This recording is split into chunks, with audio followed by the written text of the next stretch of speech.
Welcome to On the Range Podcast with Kelley Defense and War HOGG Tactical.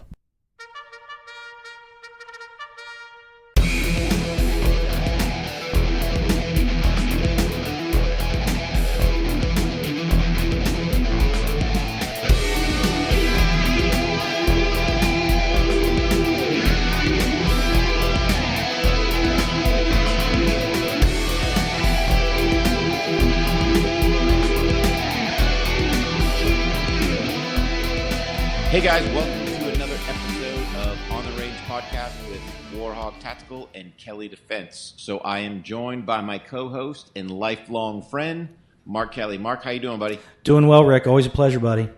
Yeah, man. Good to have you on. And as always, guys, make sure you go ahead and check us out at our websites, which is warhogg.com and kelleydefense.com. You can also check us out on IG at War HOGG Tactical and Kelley Defense. Make sure you go check out our YouTube channels as well. And those are, again, War HOGG Tactical and Kelley Defense. So I think we've done kind of our housekeeping, getting the word out there. So let's kick this thing off. So, Mark, what's been going on with you, buddy? Just watching the current events, checking out some of the changes. The reopening is full force. I feel for some of the states that are not. Some of them seem to be lagging a little bit. Some of the governors, specifically, you can name a few: Illinois, Michigan, California, and some of the other governors that's been in the news lately are really holding on to these orders. Seems like we're on the downhill slide of the curve, and we've managed to save the healthcare system from being overrun, but yet they're still imposing the current orders and actually expanding on some of the old orders with new orders. And you bring up great points, man. It's just the problem is it's an unknown deal, and I think a lot of it doesn't seem like we're getting any more educated on this thing as each day passes. It just seems that more knee-jerk and kind of not really sure what's going on or what to do. So we had the stay-at-home order across the board. Okay, cool. The curves kind of slid, but then it's like, now what? And I agree with you. You've got governors kind of, I think, overstepping their bounds a wee. Again, the problem with the politician, just be an honest broker. If you don't know, you don't know. If you think this is the best choice, just come out and say that, hey, man, I'm going off of what I know. Here's what I know. This is why I'm doing X. Versus just instilling what I see as a lot of fear in the public, and people don't know what's going on. Nobody knows what to do. Wear a mask, not wear a mask. Where do you draw the line at? So. Yeah, and the thing about that too is if you're a healthcare professional, if you're a Fauci or if you're head doctor in the state and you're in charge of the health department, of course your answer is going to be that we should shelter in place until there's a vaccine. Well, everybody who's ever paid attention to anything know that we cannot do that. We cannot sustain this. We will not survive as a country. We will cease to exist. This type of damage to the economy in just a few short weeks. If you put it in perspective, what are we, just at the end of the 7th week now? And some local municipalities are losing hundreds of millions of dollars. And that's not counting sales tax or anything that's not being purchased and supposed to be coming in. Yeah. And here's the thing. I'll be, I guess, a little bit forward per se. You know what? I understand local municipalities losing money, but look at the small businesses out there that are absolutely being crushed because of this thing. We both know because we feel it. And I understand, trust me, I'm all about people's safety, don't get me wrong. However, the media needs to put out proper information. They need to quit the scare tactics. They need to quit all this other stuff and go, hey, here's what we know. I've said this time and time again. I am by no means any type of school-educated microbiologist, but I do know a little bit, and I know that a virus needs a host to survive, okay? If the CDC is telling us let's keep a social distance of 6 feet, that would tell me that this virus can't last that long outside of a host. But somehow the media comes out and tells us that, oh, yeah, you've got to do this with your UPS packages because mysteriously if it gets on cardboard, it gets magical powers or stainless steel or whatever the case may be. And it's just, come on, man. Just give us the facts, what you know. And the problem is whether it's the media or politicians or whatever, nobody wants to go back on what was said. Like you're talking about the vaccine. Okay, are we even working on one? Hell, we got a hard enough time just trying to figure out a good positive test. That took time. So how long are we going to try to wait for a potential vaccine that may or may not work? Right. Here's the deal. This is just Rick's opinion. Take it for what it's worth. Practice what you think is right. Obviously, try to minimize your exposure. I don't need the media to tell me to wash my hands. That should be common practice. But it's funny because what you've kind of seen with all of this is, at least from a, I guess, personal protection standpoint, you've seen people be more aware of their surroundings. It's like, I know before you would bump into people walking in the grocery store, going into Walmart, whatever, wherever you shop at, right? But now people actually have their head up. They're looking for other people. Now, granted, they're not looking at it in a threat type manner per se, but they're going, well, I got to need to keep my distance. So I got to, walk over here, or you play the zigzag back and forth. On that part, kudos for that, for people kind of getting a little more situationally aware. But as far as all the other stuff goes, tell us what you know. If you don't know, be an honest broker. Go, I don't know. I don't have an answer. Go from there. Yeah. So, and you're right about the media. They're not putting out any information along those lines at all. CNN took a run at a town hall, CNN virtual town hall with Anderson Cooper. They had a panel of experts, one being Greta Thunberg with the silent H, the 17-year-old. She's pretty much famous for yelling at adults and telling them they don't know what they're doing and they're killing everybody. Mm-hmm. But I got sucked in. I listened to it. I watched it. It was exactly what I expected. And I don't have any ill thoughts saying about Greta. But the answers and what she said was what I would expect a 16 and a half or 17-year-old teenager who's not an expert in anything, hasn't been on this planet long enough to be an expert in anything. Yeah. The type of comments and answers that we would expect to hear. And they're taking her so serious. I think she feels like she has to do this. Maybe she doesn't really want to do this. I don't know. I can't imagine any 17-year-old. And I'm saying activism, being involved, being passionate, those are all good things. I got it. But at the same time, I think this is a little different here. This is starting to get a little weird for me. But, hey, I checked in and watched it, and it was exactly what I expected to see. Yeah, and I mean, that's part of it, too, is we've got to look at all avenues of gathering information. And that's all this thing is. And really, I just wish people would be more honest. So these, healthcare professionals at the state level, federal level, and like I said, I have to say CDC is probably giving out the best guidance. Hey, wash your hands.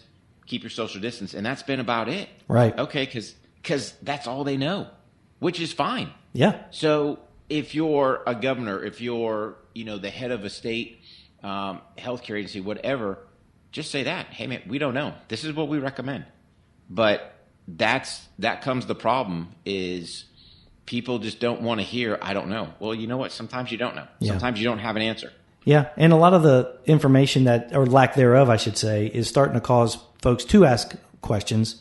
You're starting to see a lot of articles and reports on how we're actually labeling some of these deaths, and every death, when it's not expected or from any kind of a horrible disease that they were already afflicted with is terrible, and we want to minimize that. I get it, but now people are starting to question that. I think that's the reason. And the reason for that is because information hasn't been coming out, so they're hungry for it. And then when they see that maybe some folks in different states are being awfully liberal in how they're coding these COVID deaths as COVID involved rather than caused by COVID, people are start asking, and then people are going to think, well, maybe if that's the case, then this order shouldn't be this restrictive then. Maybe I really don't need it. And if you don't know, then why are you making me be this restricted? So Wisconsin had a ruling come down from their state Supreme Court shortly thereafter, after the stay-at-home order was overturned. Everybody went out and started about their business, doing what they normally would do. Of course, the governor said, now we have the Wild West. It's chaos. Chaos, he said. Well, I haven't seen any chaos. I haven't seen any reports of rioting or looting or anything like that, because you know that if it was occurring, there'd be satellite trucks parked out in front of every one of those places. And it's just not happening. American people are a lot smarter than that. They're not criminals. It boils down to this, right? Let the American people, because we live in the greatest country in the world, when people are given the opportunity, they will excel. And that's got to be the key point is, I got it. We don't know enough about this. We don't have all the answers. But at the same token, like you said, the American people are smart. Yep. If you think you're in that high-risk category, then shelter in place. That's cool. If you're young and you want to try to get out there and try to live the American dream some, I support that as well. Yeah.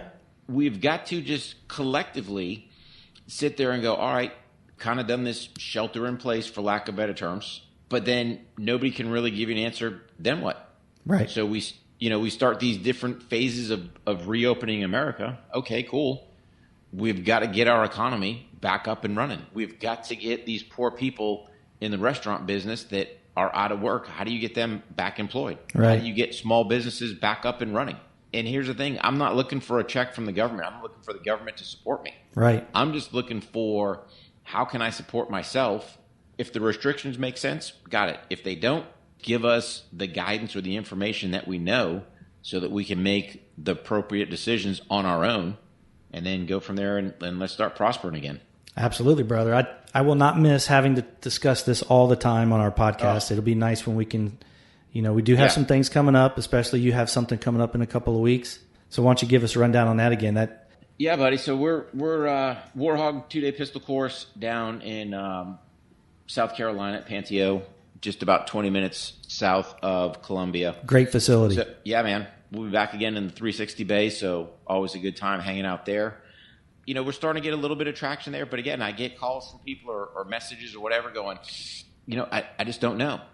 The other problem is, I hate to say it, but the firearms industry, we're our own worst enemy because now you've got these distributors that know people are looking for firearms, ammo, stuff like that. So now they've jacked the price up on ammo. And we shoot a full 1,000 rounds at the course, and people chuckle. It's like, no, dude, I've got my rounds allocated. I know exactly what's up. And yeah, you've got these distributors going, man, let's profit and make money. Dude, right.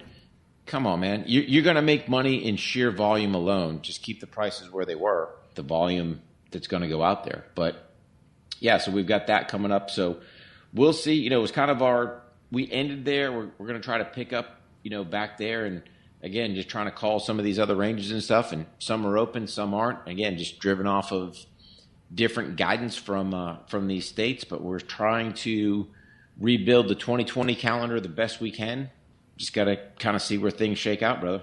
Yeah, we got a couple of things. We're looking at a collab here in the Midwest, hopefully in the Southwest Ohio area. Like you just mentioned, the range itself has not been having its quarterly and monthly meetings.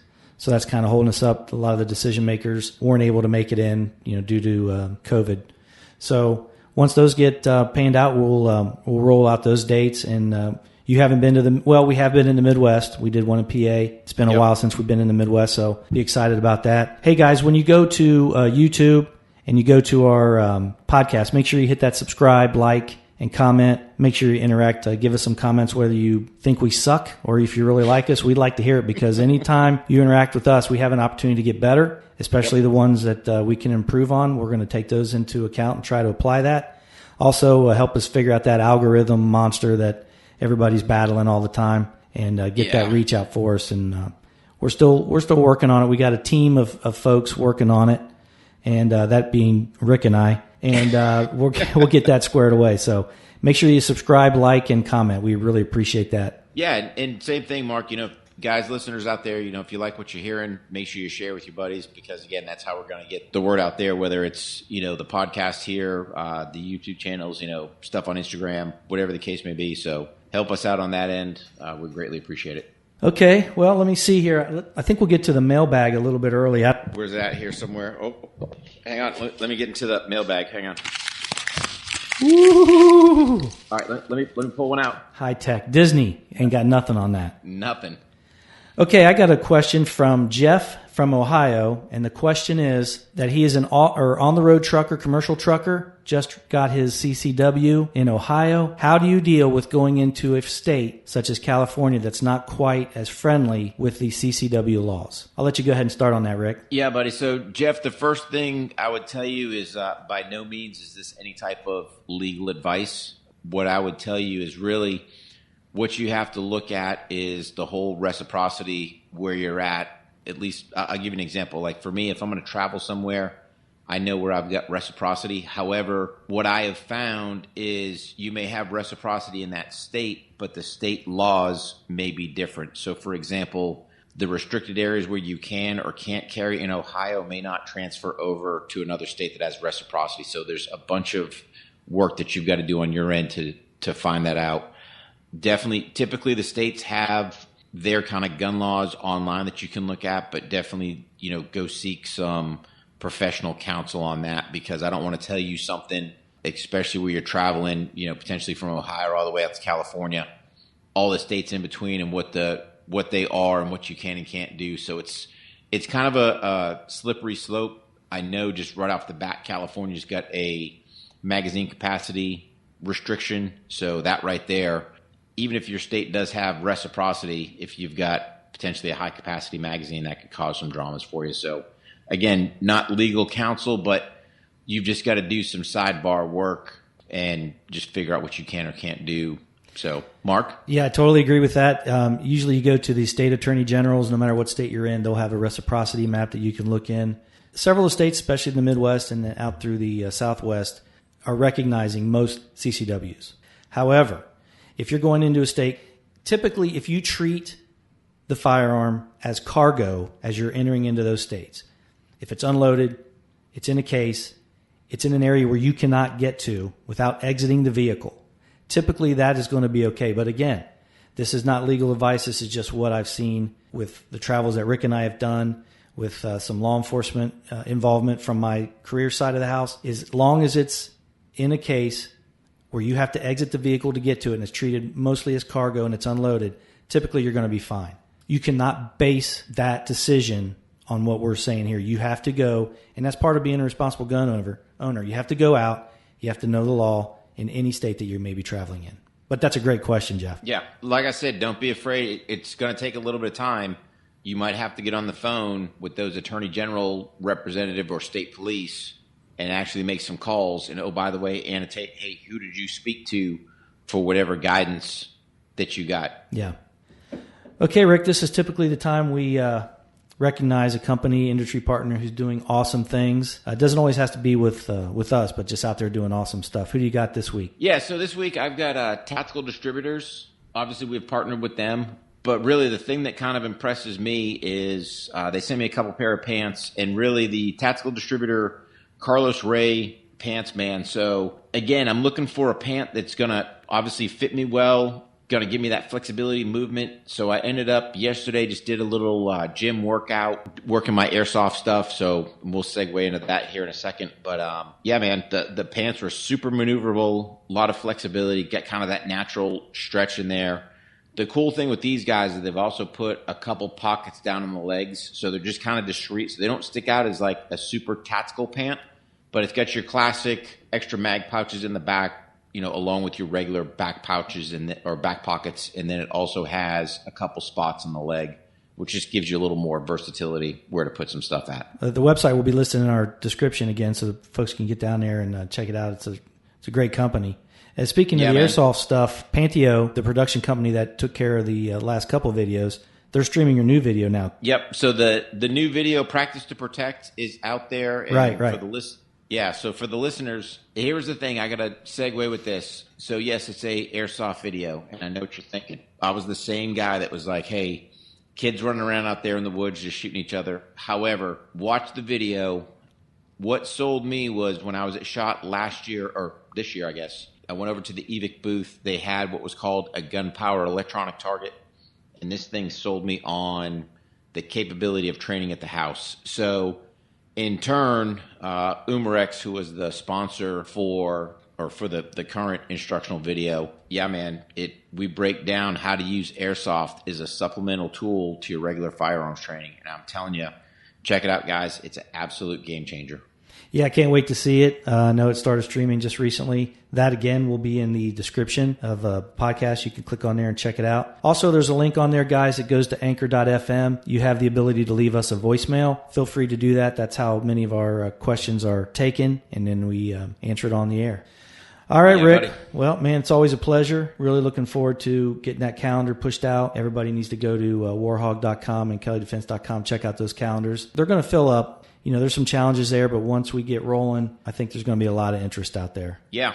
You know, like I said, the interest is there. People are hitting us up. And same thing with the listeners out there. You want a class in your area, you know, hit us up. If you do, just do me some backside homework prior to. Just find out what the range is so I can make contact with them. I've had some people hit me up and go, hey, man, can you come out here? I've got range X. And you call range X, and, you know, they don't allow firearms instructors on their place. And I get it. But, again, if you just pass that info, it would just help things out and hopefully set classes up in your area around the country. All right, buddy. Another one in the books. You know it, pal. Can't wait to do it again. So everybody be careful out there. Stay safe. Keep doing what you do.